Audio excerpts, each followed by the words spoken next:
They say every person lives two lives. The second begins the moment you realize you only have one. But what if, before that moment comes, you met the person you were meant to become? Not in a dream, not in some fantasy, but in reality standing right in front of you. Would you recognize them? Would they recognize you? Imagine walking home one evening. The world is quiet. Your mind is heavy with thoughts, things you didn't do, words you didn't say. Then you see someone standing at the corner. Someone who looks strangely familiar. You approach slowly. The closer you get, the more uneasy you feel. Their eyes are yours, but older, wiser, and full of something you can't name. Maybe sadness, maybe understanding. They smile slightly, as if they've been waiting for you. And before you can speak, they whisper, "I'm you." Just a few years ahead.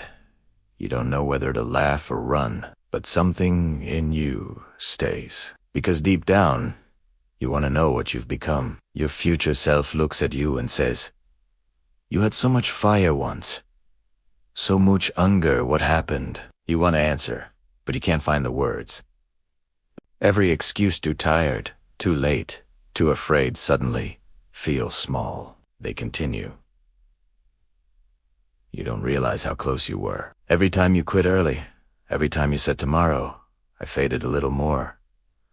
I became weaker, smaller. You were building me and then you stopped. You stare, speechless. It hits you. You weren't just wasting time. You were undoing your future. Your future self stands up and walks closer. You see the tiredness in their eyes, the weight of choices you haven't yet made. "I've lived the life that came after every decision you avoided," they say. "It wasn't the storms that broke me. It was the silence, the years, waiting for you to start." You feel something inside you.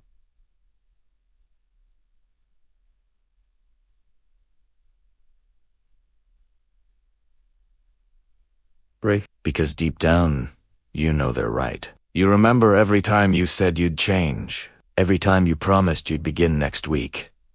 And suddenly, you see where all those tomorrows went. They became this person, standing before you. You finally speak. "What do you want from me?" you ask. They look at you calm, steady. "Nothing. I just came to remind you that you still have time, but not as much as you think." You ask, "Do you regret it?" A long silence. Then they answer, "Regret isn't the right word. I remember the moments you could have acted and didn't. That's not regret. That's grief. Grief for the potential that never became reality." The air feels lighter now, but heavier too. You feel tears forming, though you're not sure why. Your future self steps closer. Listen, the future isn't something that happens to you. It's something you build one small action at a time. You don't need to be perfect. You just need to begin. Every day you hesitate, you make my world dimmer. Every day you move forward, even one step you make it brighter. You nod, slowly. You finally understand the battle was never about time.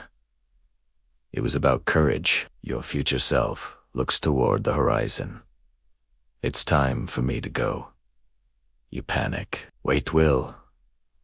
I see you again." They smile. "That depends on you." Every time you choose discipline over comfort, purpose over distraction, I'll be there stronger, clearer, more alive. But if you stop again, if you forget, you might never find me again. You reach out, but they fade with the morning light. And suddenly, you're alone again. Except this time, you're not the same. You wake up the next day with one thought echoing in your mind. I still have time, but not forever. You grab a notebook. You write down what matters. You make a plan, not perfect, but real. Because now you understand the future isn't something that waits for you. It's something that walks beside you, waiting to see what you'll do next. Someday, you'll meet your future self again. And they'll ask you only one question. Did you make me proud? What will your answer be? If this story made you think, remember to like, subscribe, and share it, not for me, but for the version of you still waiting to be found.